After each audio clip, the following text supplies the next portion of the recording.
rajaan wanaagsaneen iyo walwal ayaa laga muujinayaa hanaanka doorashooyinka golayaasha sare iyo hoose ee haatan socda iyo tan madaxweyne ee lagu wado in ay dalka ka dhacdo bisha Diseembar ee soo socota. hadalhaynta magaalada Muqdisho ayaa baryahan dambe ah doorashooyinka xildhibaanada iyadoo eedeemo la soo jeedinayo eedeemahaasi oo ah in boqolkiiba 50 doorashooyin ka socda loo adeegsaday laaluush sida ay sheegeen siyaasiyiinta qaar iyo dadka indheeya siyaasadda.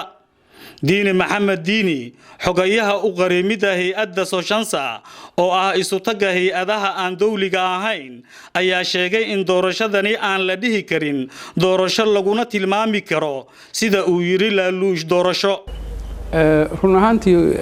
lama dhihi karo waa doorasho oo macnaha doorasho xambaarsan tahay waa inuu qofku ikhtiyaarkiisa qofka ku doorto. macnaha kale oo doorashadu xambaarsan tahay waxa waaye qofka la dooranayo inay jirto sabab lagu doorto oo yani qofkaas laga shinsanayo inuu dalka iyo dadkaas marka community-ga soo dooranayo baahidooda inuu wax ka qaban doono ayaa qofka loo doorta. annaga bulsho rayid ahaan waxaan u bixinay wax la yiraahdo laaluush doorasho. yani qofka waxaad ku dooranaysaa laaluushka uu ku siiyo nooca uu yahay inta uu leeg yahay. marka annagu hadda marna waa afkeena waa ka ilaalinaa inaan dhahno doorasho waa laaluush doorasho. marka waa nasiib daro siyaasiyiinta Soomaaliyeed inaanay weli fahmin saameynta ay ku yeelanayso awoodda yani xukunkan khasabka ah oo dadkii la khasbayo oo laaluush la siinayo oo marna awood loo isticmaalayo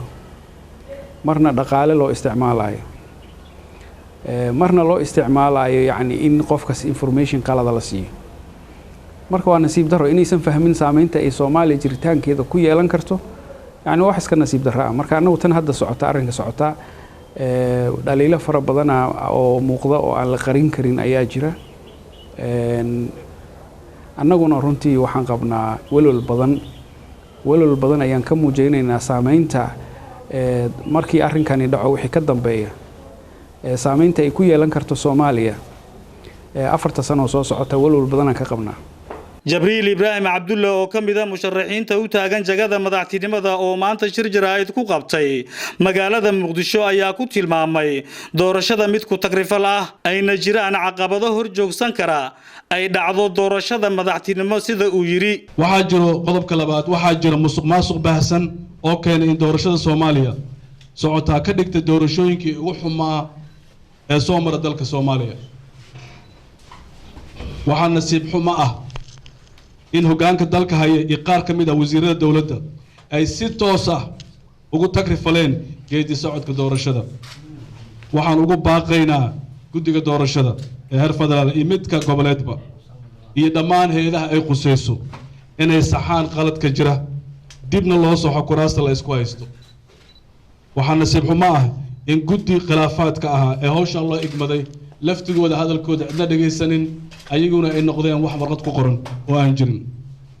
runtii annagoo ka xun arrinta musuqa ee haysata hanaanka doorashada xildhibaanada qaran ayaa la qaybsanaynaa walaaca ummadda Soomaaliyeed iyo beesha caalamka ay ka qabaan arrintan iyada ah. waxaan u sheegaynaa inta ku lugta leh inay arrintaa ka fogaadaan kana feejignaadaan maadaama ay ka dhalan karto cawaaqib xumo aad u ballaaran oo saameyn karta cid kastoo Soomaali ah iyo saaxiibada Soomaaliyeed gaar ahaan ummadda Soomaaliyeed. Jibriil Ibraahim ayaa eedeen u jeediyay guddiga madaxa bannaan ee doorashooyinka dadban oo uu sheegay in ay ka aamuseen waxa uu ku tilmaamay qaladaadka taagan iyo dib u dhac uu sheegay in uu ku soo fool leeyahay qabashada doorashada madaxtinimo ee lagu wado in ay dhacdo bisha Diseembar ee soo socota 30keeda. mana jiraan wax hadal ah oo ka soo baxay guddiga doorashooyinka oo ku aadan arrinkaasi. waxaa muuqata doorashada loogu talagalay inay dhacdo bisha November 30keedii ee sanadkan ay dhici doona xilliga loo qorsheeyay. taana waxaa daliil u ah ifafaalihii ay ku dhici lahayd ma jiro waxaana muuqata dib u dhac joogta oo dhacay. guddiga doorashooyinka dadban ee heer federaal ah waxay ku guuldareysteen inay bulshada u sheegaan dib u dhaca jira iyadoo ay muuqato in xilligii loo qabto doorashada ayan suuragal ahayn in madaxweyne la doorto waxaan aad ugu baaqaynaa guddiga doorashooyinka dadban inaysan runta ka leexleexan oo ay malaayiinta Soomaaliyeed ee adduunka joogta iyo kuwa gudaha ku jira ee ka war dhowrayo oo cadeeyaan haddii doorasho dib loo dhigay iyo haddaan dib loo dhigin sidoo kale waxaa la uraan in waqti cayiman oo aan isbedel lagu sameyn in la sheego diini maxamed diini ayaa sheegay in aan laga rajo qabi karin doorasho dhacda oo noqoto mid xalaal ah qaabka doorashaduna ay noqotay in qofku wax uu ku doorto laaluush la siiyo oo aanay jirin mudnaan iyo awood wax qabad ee qofka waxaan sheegnay rajo laga qabi karaahay ma jirto marba haddii la islaaluushayo rajo waxa waaye doorasho xalaal ah oo si xora ku dhacday oo aan wax faragelina lahayn ayaa rajo laga qabi karaa rajo lagama qabi karo nin maaragtay calool shaqaysta ah in la doorto nin macnaha aan lagu dooran mudnaan gaar ah uu leeyahay nin lagu doortay lacag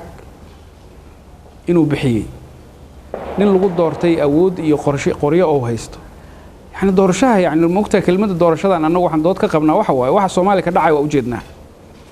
wixii la soo maray oo dhibaato iyo rafaadana waa noo muuqdaan oo ma inkirayno